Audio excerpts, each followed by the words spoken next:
So my suspicion is that since it's a student reunion, just.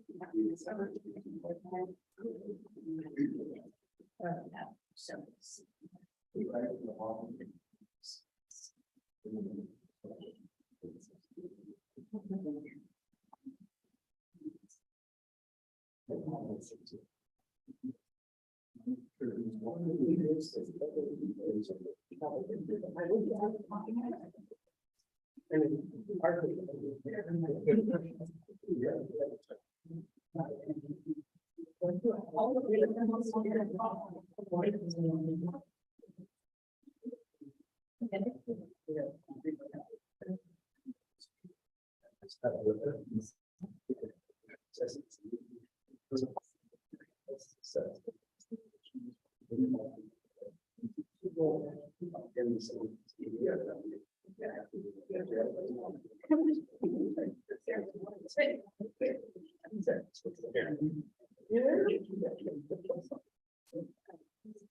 Oh no.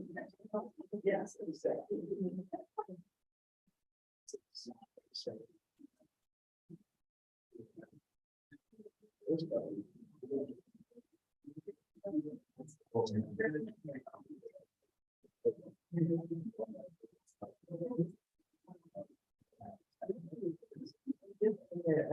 Yes.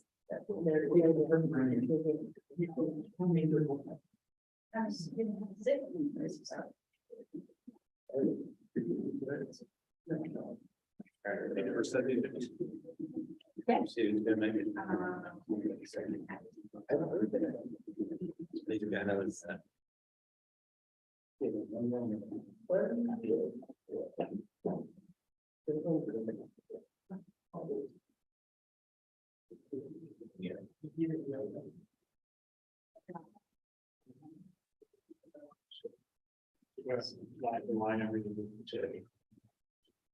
I didn't have a chance to get all these down to get this.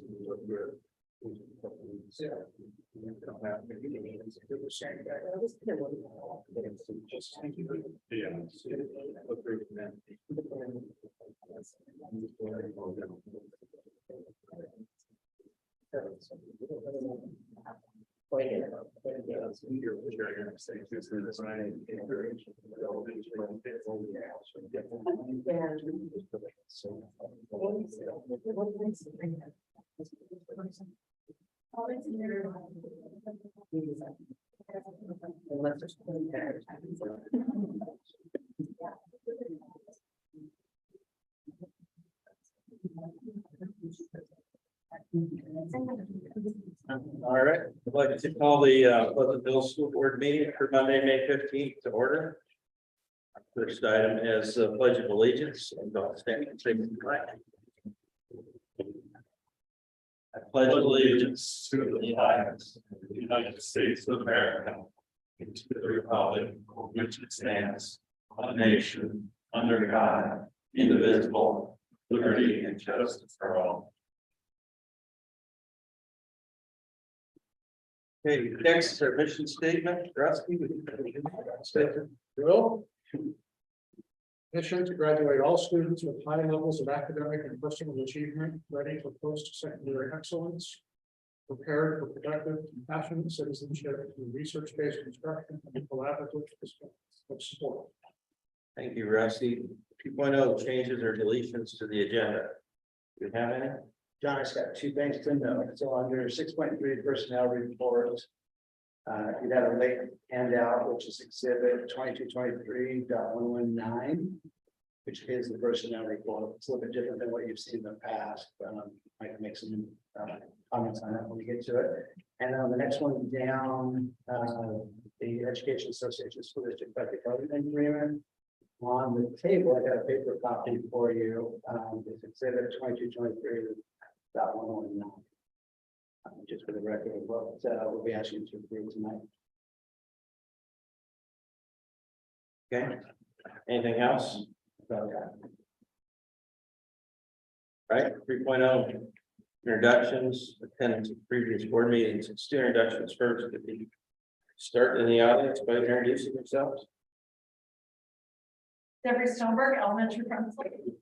Whitney Harlan, special education director. Throughout middle school and high school principal. Nina Danielson, the class president. Karina Alvarez, senior vice president.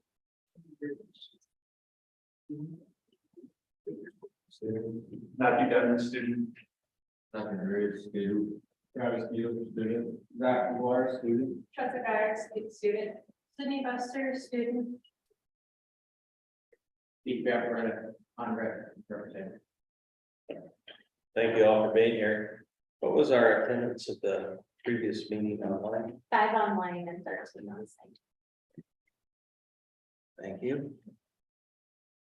4.0 presentations. 4.1 is student communication. Okay, so we did just just a little bit. So starting, we have the week of graduation, a lot going on. We have the Saturday, the senior trip to Rogue River, and then senior awards night on Tuesday, the car parade, and the last day on June 7th, and then senior breakfast on the 8th, and then the actual graduation ceremony and all-night grad party on June 9th. And then on June 1st, TWA photography is going to come and take pictures of each senior with the camera. Then we have some concerts coming up in Spotlight concert on June 7th at 6 p.m. at the high school. Fire and band, it's their last concert, but I like to the fire department and band department. US. And we also have the middle school, their last fire and band concerts coming up on June 1st. Spring Fest is this Friday night, May 19th from 11:30 to 1:30. We'll have Kona Ice, obstacle course from the National Guard, volleyball and basketball tournaments out on the track and the courts, and then we are not doing a spirit week. AP tests and finally finished up in the last few minutes. For 8th grade, there's science state testing this week. There's a U of O field trip coming up, and then they are also having a class practice on Tuesday.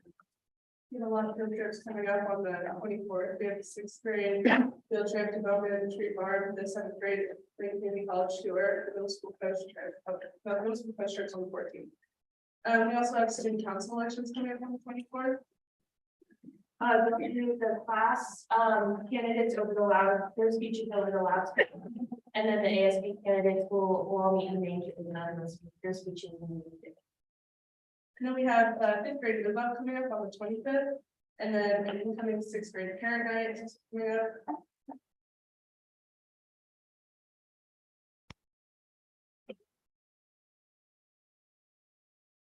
Questions? I want to point out that this will likely be the last student communication that we have over the year, so.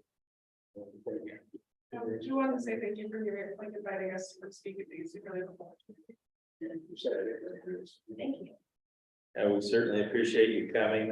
It's interesting to hear all the things that are going on at the various schools. It's nice to get that interaction here at a board meeting.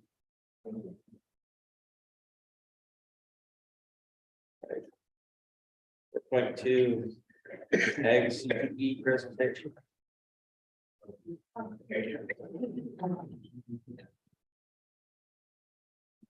Thank you for having us again. Tonight I have a little bit of a different approach. We are going to get our annual presentation of our CTE program, which includes FFA, but also many other aspects. We've created a promo video, still trying to make that happen. If not, that was a project that we completed in our Ag Business and Leadership class. Mr. Thoreau asked us to develop a marketing video a couple of months ago, and we were able to do that. So we wanted to roll it out tonight, but we'll share that if we can get it going. And so tonight, what I wanted to reiterate and share with you is at the end of 4 years after CTE, seniors are all invited to participate in what we call a senior testimony, which is basically an impact statement on how the CTE program has influenced their high school career, perhaps career choices and the experiences that they've had in the high school. So we're going to start by just introducing some of the basic things that CTE has to offer, some of the stats at the end of the year. We're not quite there, but we're almost done. And then each of the seniors tonight that have been chosen will give just a short statement about that impact to their high school career. So we do have a series of different presenters, so bear with us. We'll sort of be transitioning. Presenters will replace my spot here. And then for your senior testimony, you can just stand where you're at and get that. Okay. All right. So first speaker.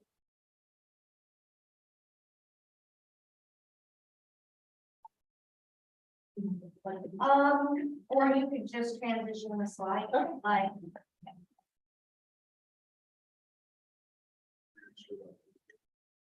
Well, it'll project onto the.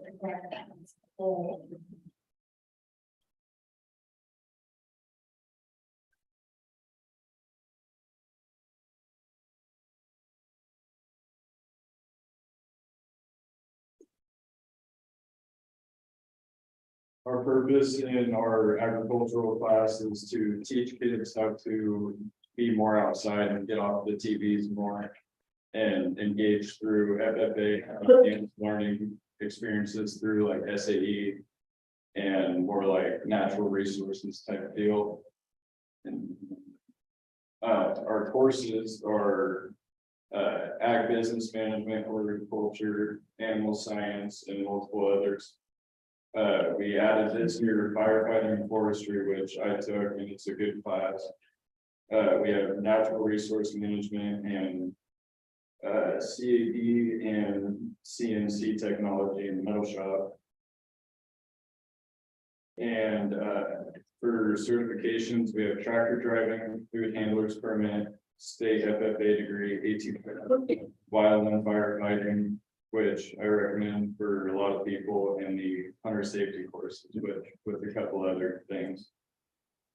And then SAE project with supervised agricultural experiences, one project, 10 hours for middle school, 40 hours for high school. It is required for every FFA member each year. And there are 4 different kind of SAE that offer Pleasant Hill program. And we have 140 total middle school SAE and 166 total high school SAE students. And that you're up. And you have.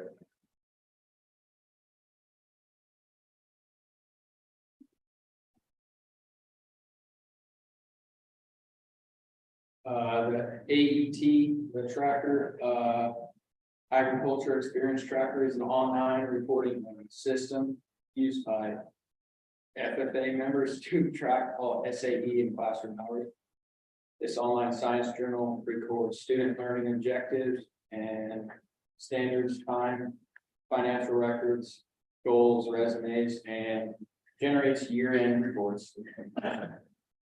The AET program is used by FFA and ODE to track student hours and award state, national FFA degrees, and along with scholarships and ODE reporting.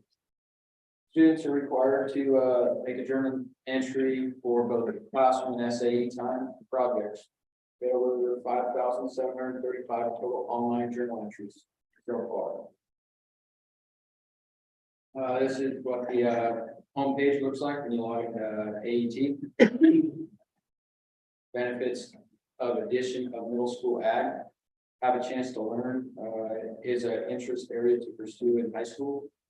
Learn the basics of animal science and a variety of others. Have an opportunity to earn certifications for future employment. Become eligible to compete in FFA with a market animal. Gain an understanding of career paths and high wage, high demand jobs. Career development event boards to date. As far as districts go, beginning first in beginning ag mechanics, first in tractor driving, first in advanced public speaking, For sectionals go, first in advanced public speaking and statewide. First in agri-science project going to nationals for advanced public speaking, and fifth, farm business management.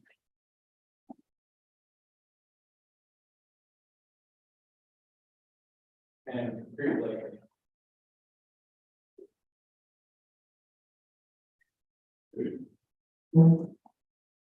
And community service and leadership events in 2022 Lake County Fair, we had 200 hours.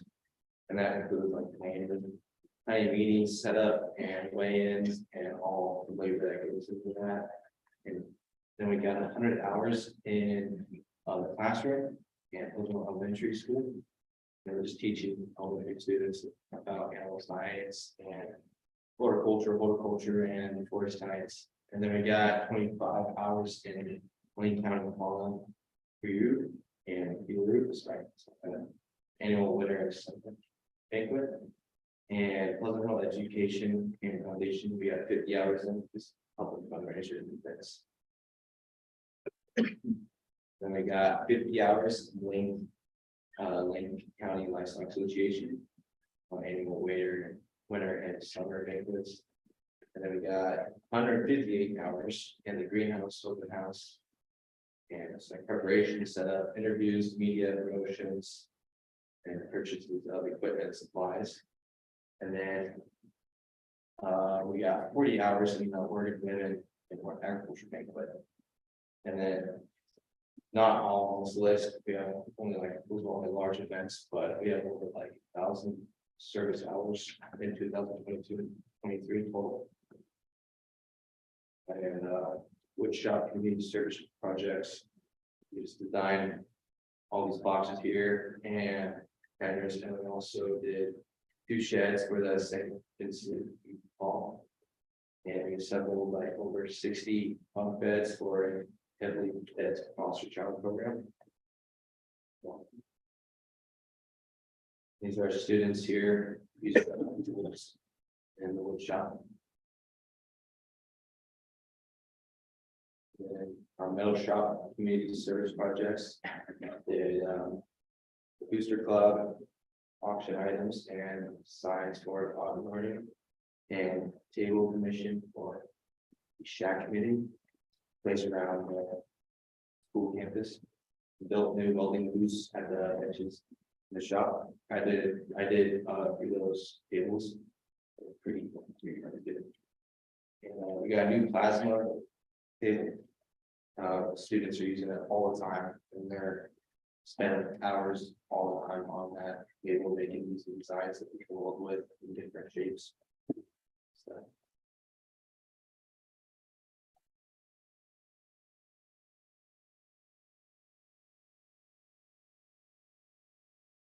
Okay, so one of the biggest things our chapter does is the Lane County Food Fair. So this is where students can come with their market animals to sell them, make money for college or future jobs, and to get experience in both animal rearing and business management skills. So I won't go through all of them. We won a lot of awards, particularly in showmanship, everything from rabbits all the way up to beef.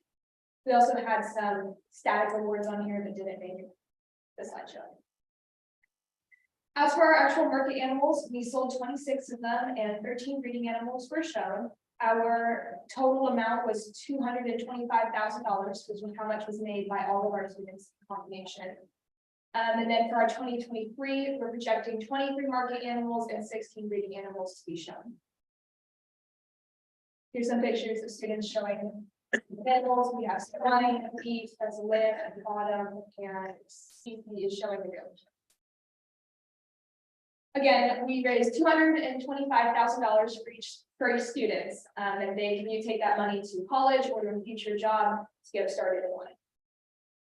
Our greenhouse is another big asset of our chapter. It opened in February 11th of 2020.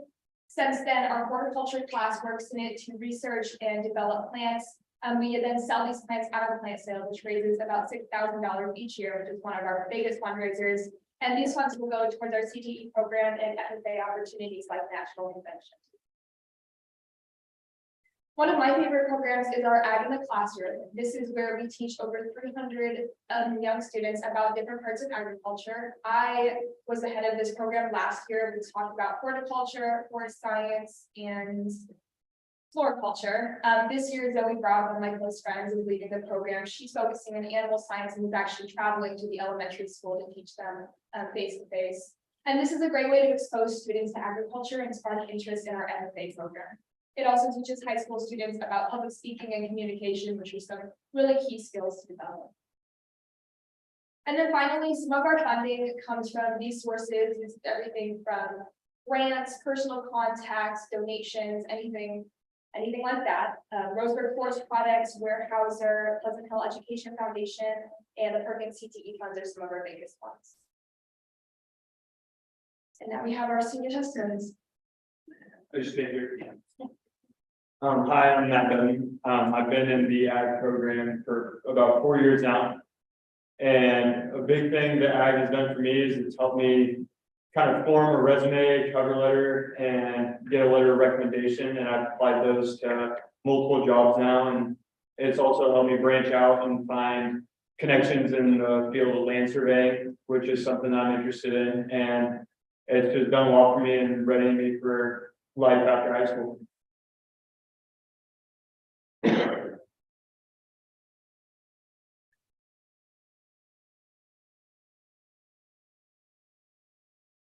I'm Zach McGuire. It's my senior testimony. CTE has helped me keep track of and think about what I have learned through each week and throughout the semester.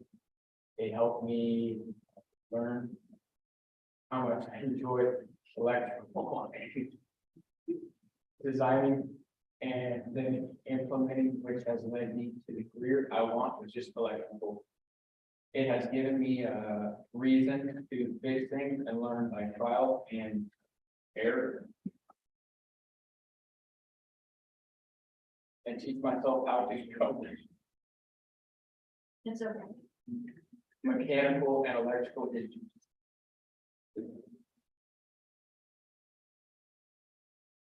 Hi, my name is Sydney Bester. I have been a part of the ag program for this is my second year now.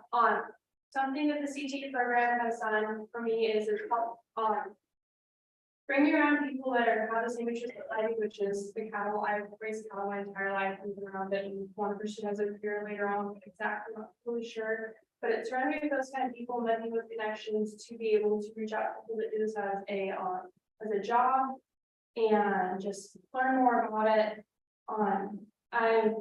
The class has also given me a teacher that supported me, listens to me, and taught me how to do better what I need to do. Be able to help later on and on. I've learned a lot of literal things in the 2 classes I've taken, like business management and horticulture. One of the things I've learned the most is how to work with people in a different way to do the same tasks that are going to end the same way. Thank you.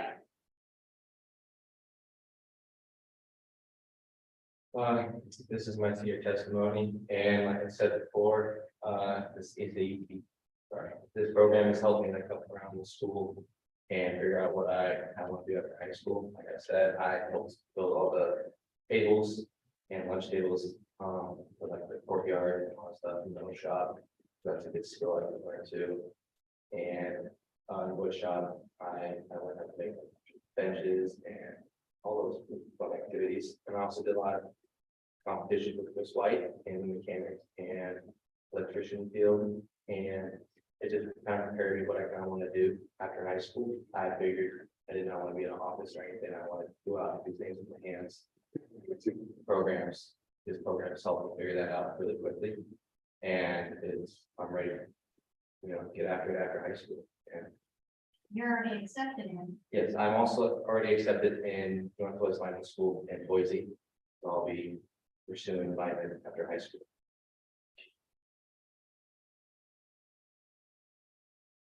Well, I'm Cameron Griffiths. I've been CTE 5 years. I've been here for this is my first year, and I've been ready to take my whole life. And FFA has given me many skills that will help me take care of animals in the future, and I've learned a lot.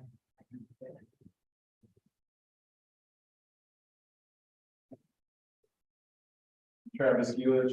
I've been in the CPA program for 4 years now, and everything that is part of it has helped me through everything outside of school. And everything in the metal shop, a lot of people don't know how to do. Older guys that just don't really know how to work with their hands. It's taught me a lot. Stephen Wood Shop's taught me how to work with a lot of stuff I use outside of school. And it is kind of pushed me through right when I graduate. I'm ready to get out and get working on stuff. And I would like to pursue in the firefighting, and I have applied to can't put the name on it. I've applied to a bunch of different places, so as soon as I do my pack test here next week, I'll be able to fight fire. And CPA has helped me a lot throughout school. And that's it. My name is Seth Cruz. I started in the FFA program in my 8th grade year, because my 7th grade year summer fair, Angela came to me and they were talking about for a fair you needed to be in either 4-H or FFA was open show anymore. She came to me with arms wide open and pretty much took me in. Over the past 5 years, I've gained a lot of experience through multiple PTs that we've been on, different events happening at fair. Through this program, let alone Angela herself, along with Steve, Bowden, they're talking multiple great skills, made multiple connections with different people, and then in October this year, I'm going to Bozeman, Montana to become a licensed auctioneer.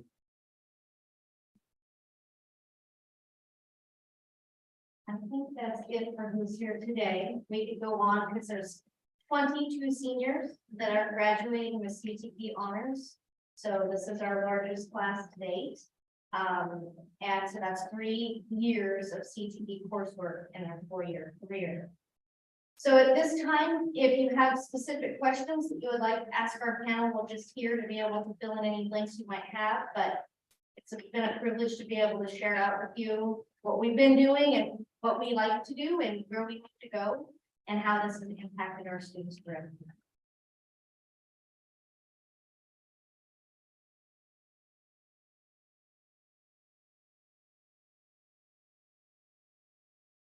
I really enjoyed hearing your stories of how you became interested in what you are interested in and you know, your future plans. And I think that's great that we have a CTE program that, you know, enabled you to get a look at some things outside of the normal high school world so that you could see what kind of opportunities are out there for you. So I really appreciate your presentation and sharing those stories with us. I don't know if anyone else has any questions. I'll offer something from not a school board member, but rather a business owner in town. We have tons and tons of applicants, and I promise you, when you put the CTE and FFA, that information on your resume, it means something. Guaranteed. Guaranteed. Players that are looking for that, they love to see that. They know you've got some diligence, some fortitude, and some good knowledge. So good for you all. Super, super impressed. Yes, absolutely, super impressed, you know. I'm sure as you go about all your daily stuff, you don't even think about the school board, but I sure you would think about you. I'm really proud of all the things you've accomplished. That's speaking as a school board member. I've borrowed from Leslie, speaking as a small forest owner, all of your areas and wild on fire. That's just great. We really need skilled firefighters. Again, thanks a whole bunch for coming. Okay. No, thank you for your presentation.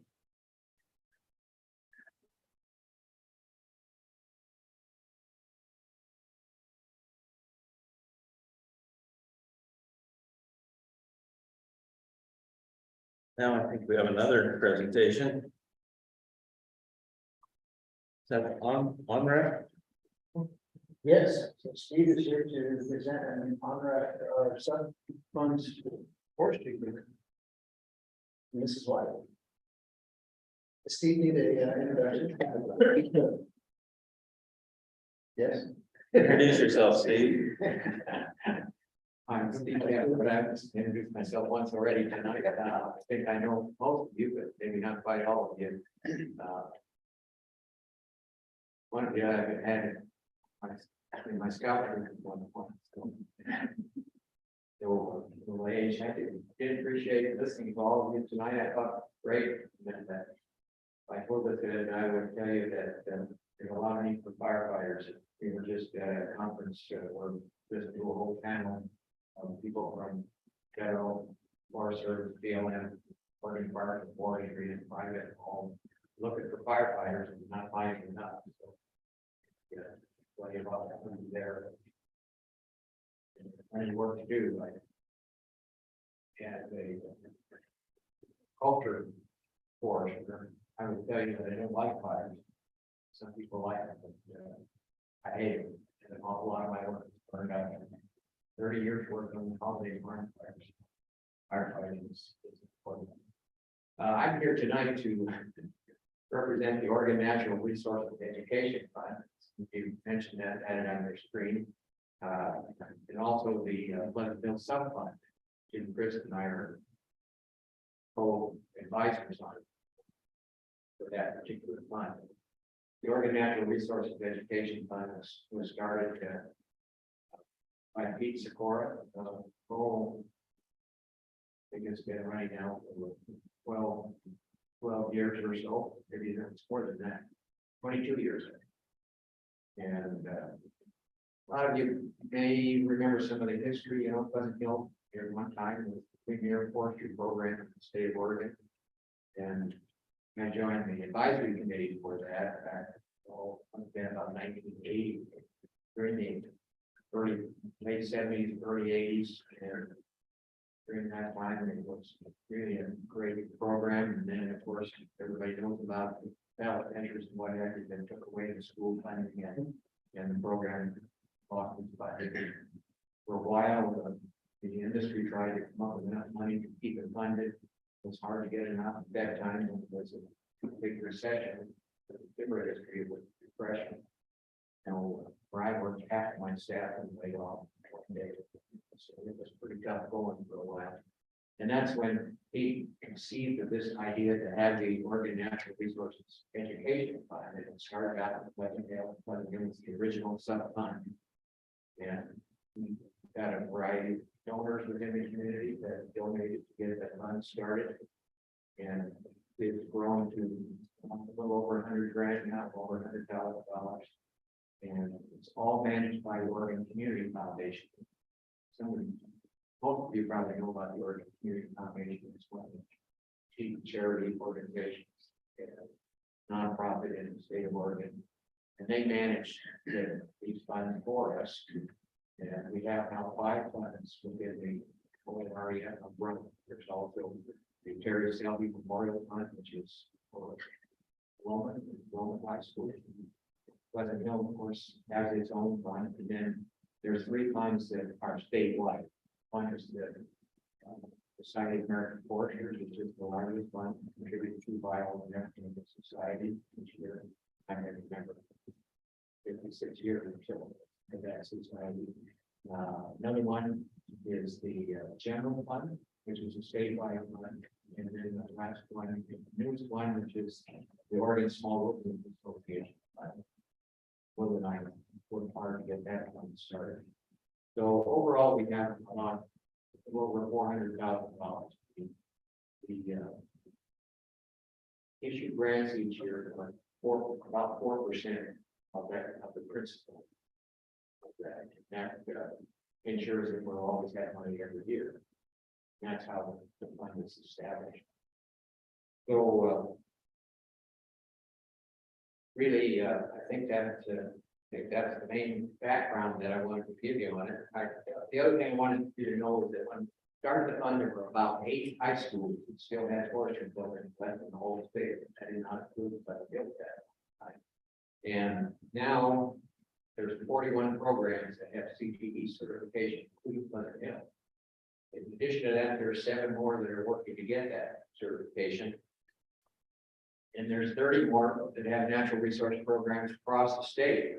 And so they're just not at the CTE level yet. So it shows you how broad that need is. And we have, well,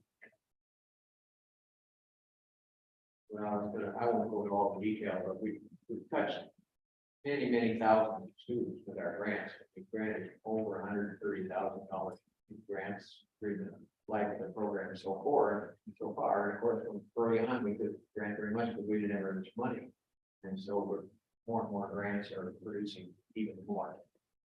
So I'm here tonight to present to you a $4,000 grant for Angela White's program, and I don't have a check. You should be getting it in May.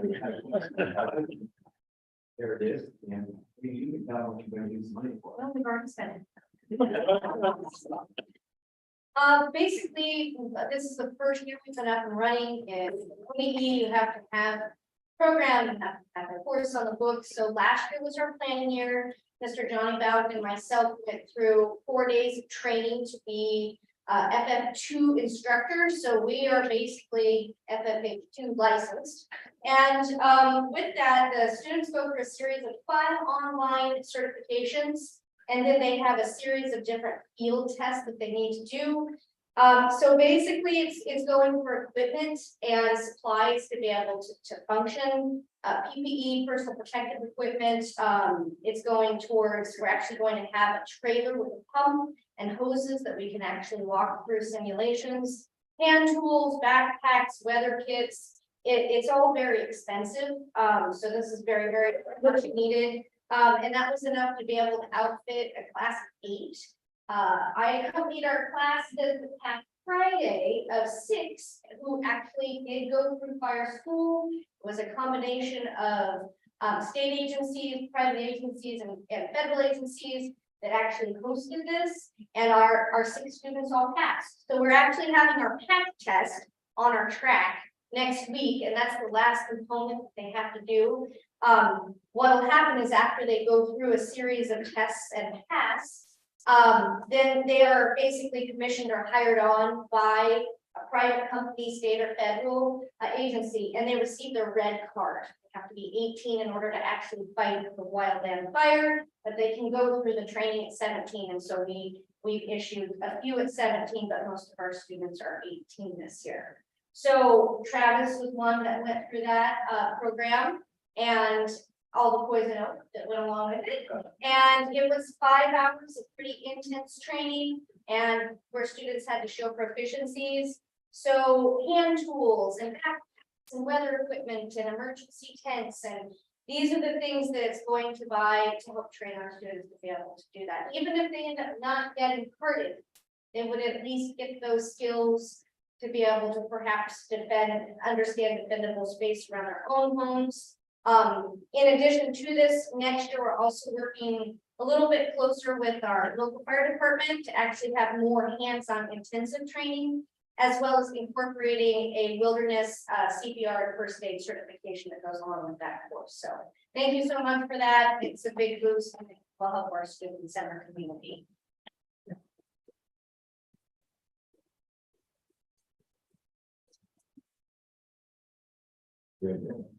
Thank you guys. All right, well, thank you, Stephen, your board who decides who gets the grant and how much. Thank them for us too, please. 5.0 is public forum. Individuals who are on site during this portion of the board meeting, members of the public are specifically invited to present items of commendation and or concerns at the discretion of the board chair. Further public participation may be allowed at the time specific agenda items are under consideration by the board. Individuals who are viewing online, PHSD posts the upcoming agenda on our website, www.pleasanthill.k12.or.us, the Friday before the regularly scheduled Monday school board meetings. This will allow for public comment prior to the board meeting. Please click on the tab provided to share your comment for the school board to consider at the upcoming meeting.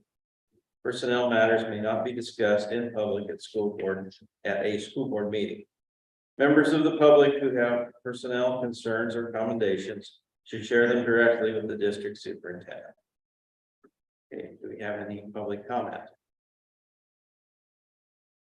Seeing none, did we have any online comments? No. All right, then we'll move on to 6.0 board action items. 6.1 approved May 1, 2023 board meeting minutes. Well, we have a motion to approve those minutes. Second. Any further discussion? No issues with the minutes. All right, all those in favor of approving the minutes, please say aye. Aye. Opposed? Okay.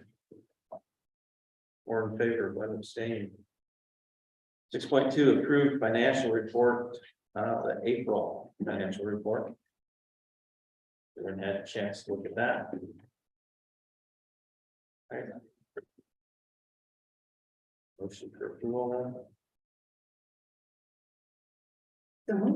Second. Moved in second. All those in favor, please say aye. Opposed? Okay. Personnel report. You want to Yeah, I'll take run us through this? Yeah. quick moment, so you'll see it's just a new way to exhibit our personnel report. Currently for this personnel action, we just have the one resignation. When you see a new hire, you'll actually see the new hiring employee's name, brings her termination, so which could include resignations. We'll just give you information, which is the ID number for privacy reasons for the employee. So we're asking that you approve the one resignation of licensed employee.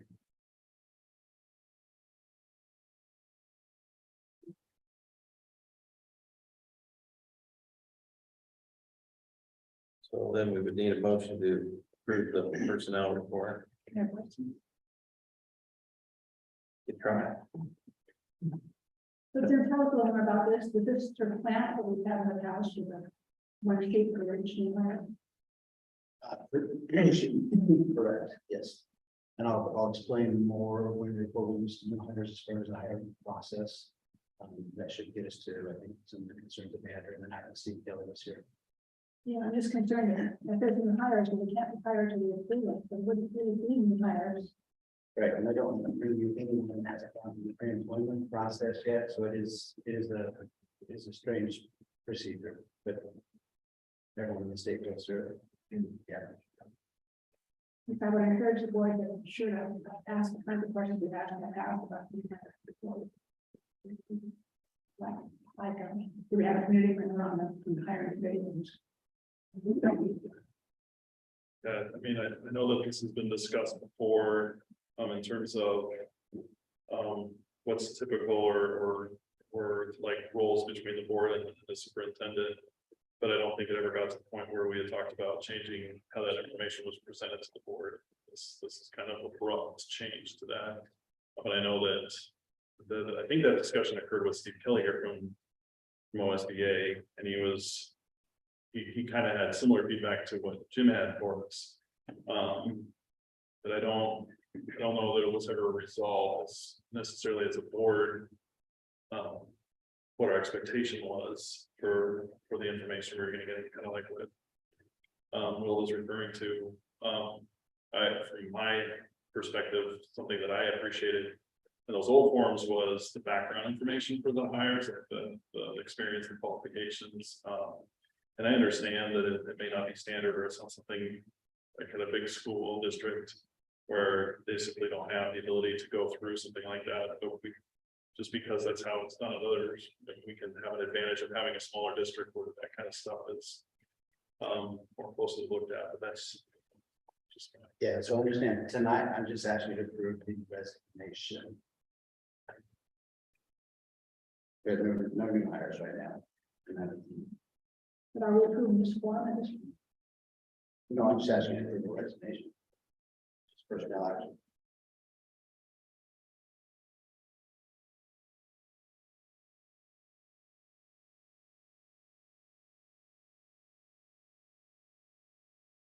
think the difficulty is we're seeing a new form we're not used to.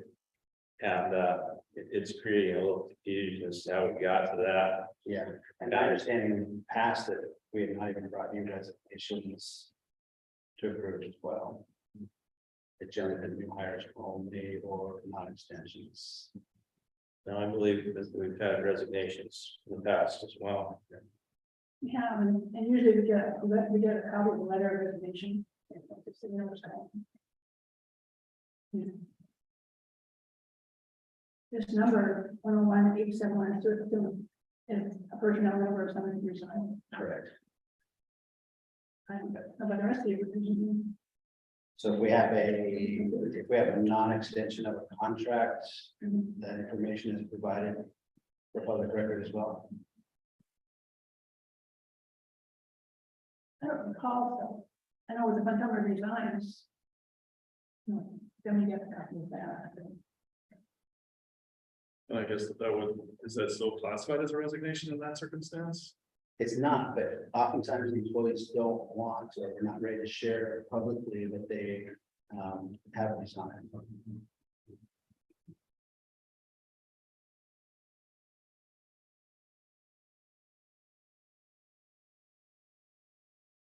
I guess it's just a little hard to approve a recommendation, we don't know anything about it. Is it policy that we're supplying? What's the point of approving resignations? But if we don't approve it? License, they would still think, yeah, it's just putting it on record. Licensed staff members, yes, under ORS and require board approval. Yeah.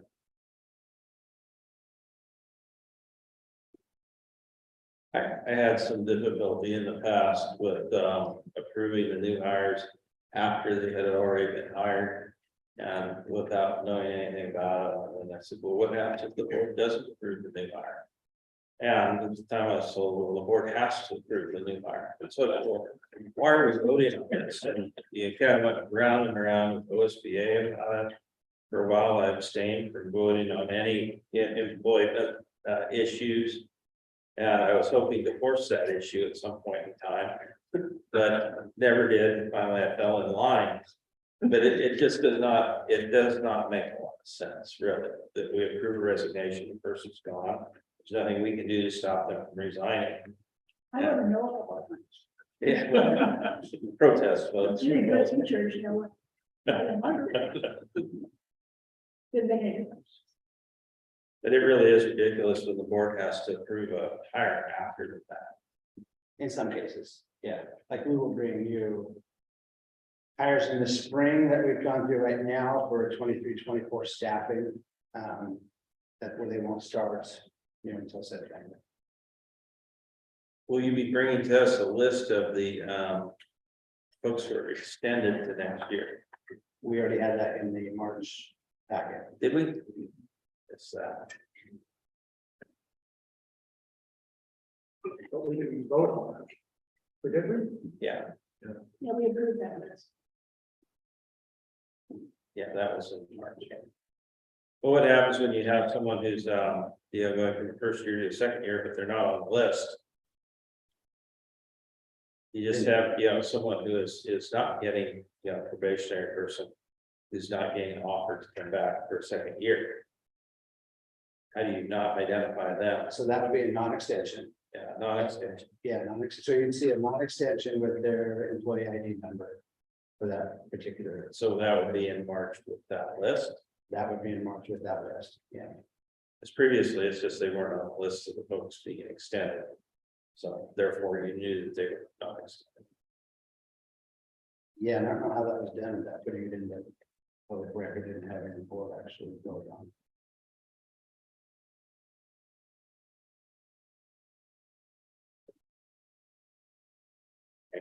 So background with the non-extension, if that doesn't, might not make sense. So probationary, licensed individuals when they're first hired on the license as a P1 on probationary one. State considers 135 days as 1 year, and so that's around that March 15th deadline, which is why we're taking the personnel action as far as renewing. Or moving P1 to P2 or P3 or probationary 3 to a contract feature. This goes going to be around the March 15th deadline.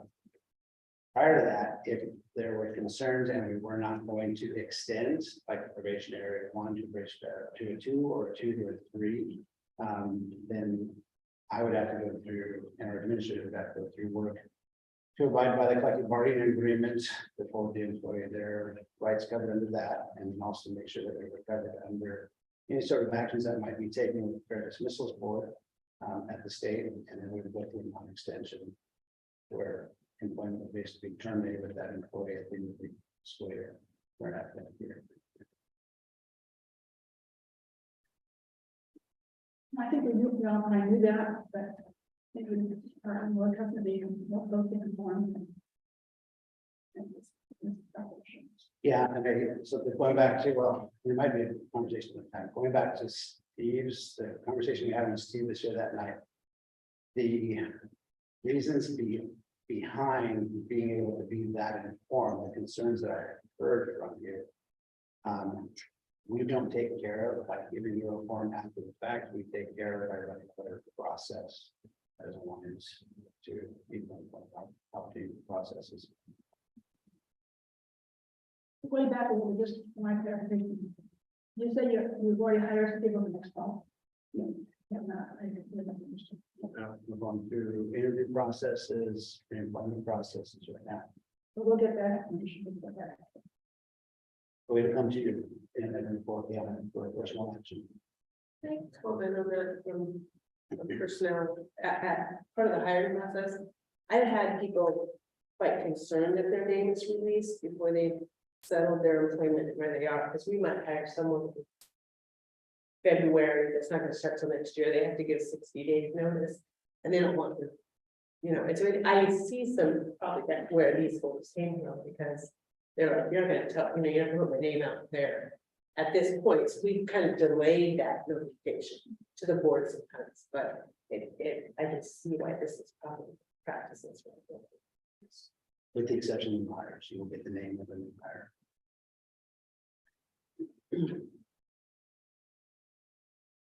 And what I still have a plan before we get to that point is to talk to you about our hiring practices for licensed. So you're going to do that. Yeah. That is going to. Well, to move this forward, I would like to move to accept the personnel report. Exhibit 2223.119. Second. Okay, moved and seconded. Any further discussion? All those in favor, please say aye. Aye. Opposed? That's a 4-to-1 vote.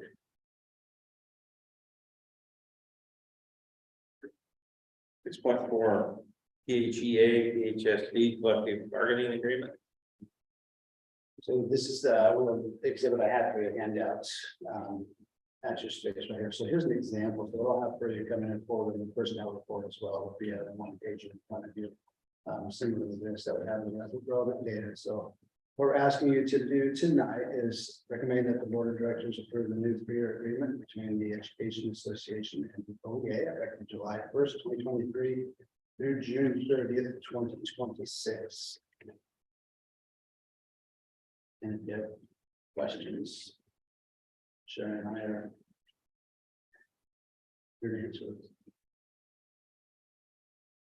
Great job negotiating this. Sure. Thank you.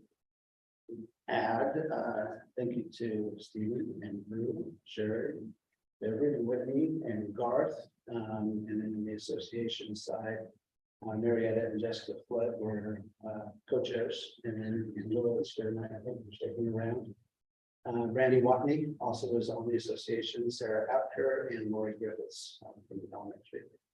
Michael Moffett served as our facilitator. Michael is a trained facilitator in this process that we used.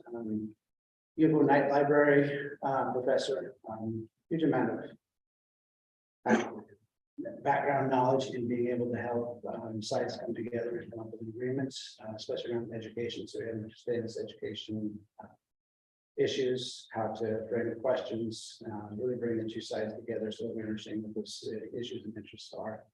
We had 2 late nights, one really late night, it was almost midnight when I got home. That was our.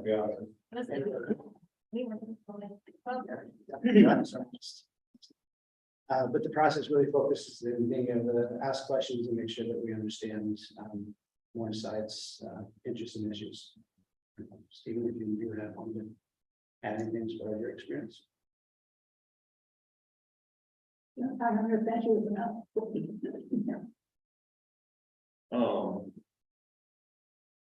I really appreciated Michael as a facilitator, and I think in terms of the overall already experience, coming at it from an approach of interests and priorities, like Jim had said at the beginning, it helps facilitate conversations even when we're not doing the negotiations between admin and licensed staff. I don't know. Obviously, I don't know if the licensed staff feel the same way, but that was my perspective. I think it's compared to the last time, because I was present when we negotiated the last contract. I think it's preserves the working relationship, because Grant and David come back and work together to run the district. So again, I hope that the licensed staff feel the same way. This is from my perspective.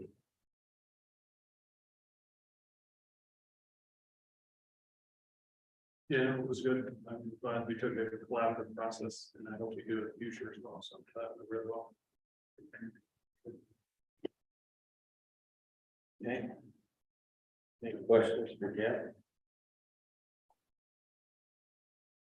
Right, then the motion to approve the collective bargaining agreement. So moved. Second. Moved and second. All those in favor, please say aye. Aye. Opposed? Right. Unanimously approved. Thank all of you for your efforts and yeah. Appreciated. Understand that effort. Since we have a member of the negotiating team here, Ms. White, I hope that they understand, at least from my perspective, I want to speak for Drew, that in general, it reflects the value the district has for teachers. That's my motivation for being there, because it's one of the few times I get to have face time with teachers. I know I'm sitting on this side of the district, but that was my priority, just to be able to hear the interests and concerns of the teachers directly. Found a lot of value in that, so I hope you can take that back to them. That Jim thanked me, but I mean, that is one of the reasons why I volunteered to do this. It's one of the few opportunities I get, so I appreciated it.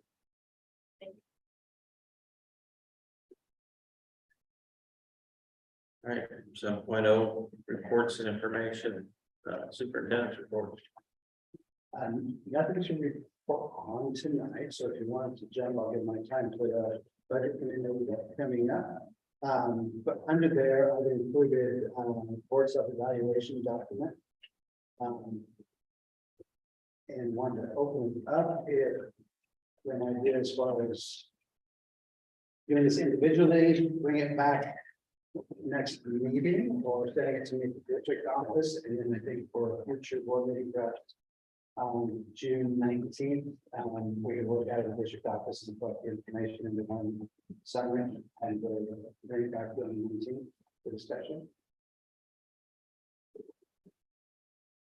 That sounds fine. I mean, it's been sent to the board chair to be compiled and sent back, so either way. Well, with the points on the first 2 questions, the little letters. I'd have to look at it. There's nothing wrong with them. I just wonder if they came, if none of the other questions have it. Yeah, default to. It's the form we've been using for some time, so I'd have it. Yeah, that's. If it's a Concerned about it. I just wondered. if it's an adaptive, it's one of those meetings where years ago, that form was a lot longer than publishing. So we try to take out some of the extra, what we thought was extra for each.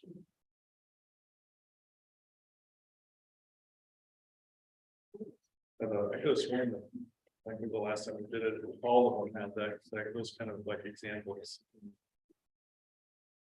So it seems like they got, because you can see that on the 5, there was a bullet point there, it seems. Yeah. So I think that all of them had those. I got that. I would feel more comfortable having a word share, summarize our comments, rather than. Yeah, that's fine. Are you trying to? No, that's fine. The rest of the. Self-evaluations. Jim had asked me what we had done. I found one of the past ones that they sent to me as a blank. And I sent that to Jim. Now, maybe I sent one that wasn't as clear as it should have been. Because I can't say that I reviewed it, other than took a quick look at it. I'll check my. So if you find one that appears to be more complete, could you push that out to all of us? And then if you could fill that out and shoot it to me here. Great, and if I don't, I'll say so. Then we want to. Probably in, let's see, what's our meeting date for looking at this? June 19th. Yeah, I thought it was the 20th, but then June 20th. Oh, yeah, yeah, 20th? yeah, 19's a holiday. Oh, Yeah.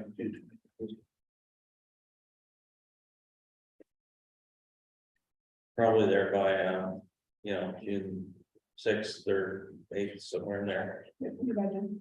Yeah, if I haven't seen it by then, I'll start bothering the heck out of you for. Good luck. No, going back. I remember several occasions where I wanted to do that.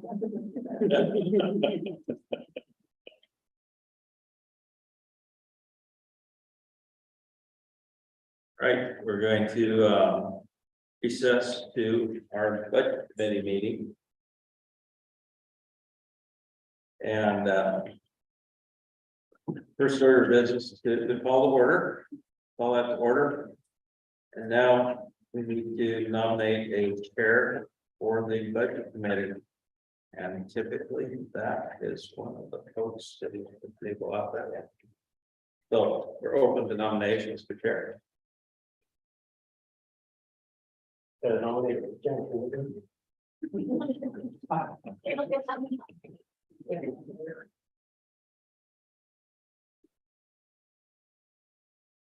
Did you second? I'll second. Okay, You guys are brave sitting right next to me. all those in favor of Jennifer Woodland being the chair of the budget committee, please say aye. Aye. Opposed? Oh, rear is complete.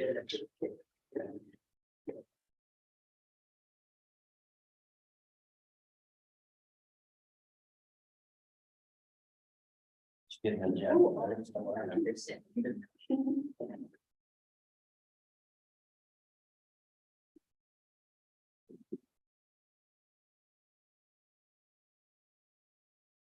Reading? Go ahead, you're then 2.2. Okay. 2.2, nomination of a vice chair. Any nomination for vice chair? I'll nominate Daryl. Second, Hi. all those in favor of Daryl Anthony as vice chair, say aye.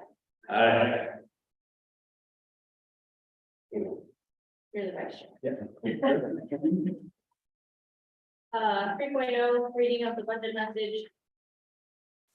3.1, superintendent. So in your budget document, starting on page 3. And page down page 4, we have our budget message. So your budget community, and please present the proposed budget for the 2024 school year in alignment with our mission to graduate all students with high levels of academic and personal achievement, ready for post-secondary excellence, and prepared for productive, compassionate citizenship to research-based instruction and a collaborative system of support. The proposed budget reflects a total of $18,814,654 for the general fund and $28,557,275 for all funds. Last year, we were encouraged to return closer to the full year of traditional motor education activities and events, and we are even more excited to continue expanding these opportunities for the 23-24 school year. Our budget provides a combination of system-wide opportunities to provide stability and supports to our students, while expanding programs aimed at engaging and supporting students in school. We are focusing on making improvements that increase attendance, proficiency, and reading, should increase attendance, proficiency, and reading, ninth grade on track for graduation, and on-time graduation in order to fulfill our mission. Our average daily membership increased by approximately 63 students over the 21-22 school year, and strong interdistrict transfer requests indicate that our post-pandemic planning is paying off. Furthermore, we continue to remain on solid financial footing with another year of available elementary and secondary school emergency relief funding. Our any fund balance is well above the 20% target, which provides one-time opportunities to solidify facility upgrades that will directly impact the future success of our programs and student achievement, as well as help us continue to weather the storms of unpredictable state funding. The state of Oregon's governor and joint committee on ways and means co-chairs proposed a $1.9 billion biennium total commitments for the state school fund in March 2023. While this proposal does not reach the education system's anticipated roll-up costs, which are estimated at $10.3 billion, it provides solid footing for another academic year for us with the continued assistance of the ESSER funds. This grant will expire September 30th, 2024. The decisions will have to be made next budget cycle regarding expenditures that are currently supported through these funds, including recurring expenditures such as program software and staffing that will figure into true roll-up costs. Our 23-24 proposed budget maintains existing programs and services while enhancing facilities to support program growth, addresses curriculum, technology, and maintenance needs, and strategically leverages federal relief funds to support our programs. More specifically, this budget will greatly address career and technical education program stability by updating the electrical service to the metal shop for 21st century tooling and paraprofessional to assist with CTE classroom programming where additional safety measures are required, and the consideration of updating the original forestry building into an agricultural classroom. In addition, the budget considers programmatic challenges of housing middle and high school together within the same building, or providing funds to upgrade our library, considers the differentiation of middle and high school staffing, and begins to address student support specific to the development needs of our middle school students. Lastly, I want to thank the budget committee for their willingness to serve the district and the Pleasant Hill community. Look forward to your questions and guidance as we move forward to the adoption of this budget for the 23-24 school year.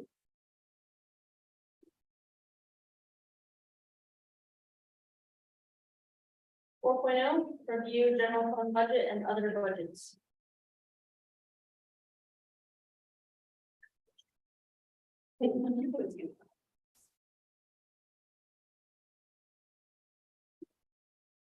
Right, well, first of all, I just want to thank you all for being part of our, yes, sir. I'm really sorry. Kimberly, is there a way that we could share her screen so that anybody watching online is able to see what her slideshow? I'm sorry to interrupt your opening, Sherry. I know, start all over. Feel over it. Do you need me to send you this document? Looks like I went to sleep.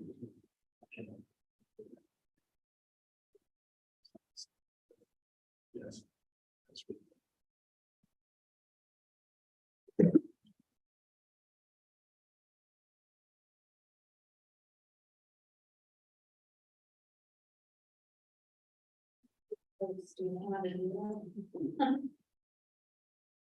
I'm sorry, what? Can we make you a host and share yours? Okay.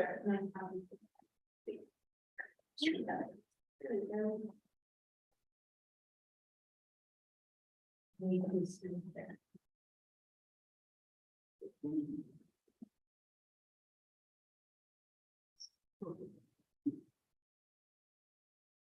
Kimberly, if you could readmit, well done. Appreciate it. I can. Oh. Okay. Sherry, Got it. Thank you, Sharon. yeah. All right. So you're ready. Into a what? It shows all of it on the screen share. What I was afraid of, what you're like, well, then I would see my notes, and so. Let's see. I know, I just want you to go.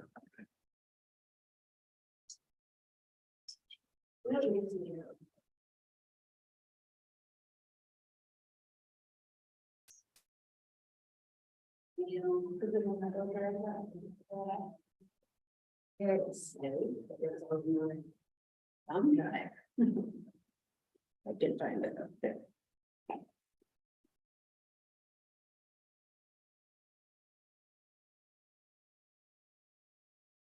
Send you back there. Yes. Really break. Yeah, stop share. Where do I stop? If you, I don't know, right hand. Little three button. I don't know.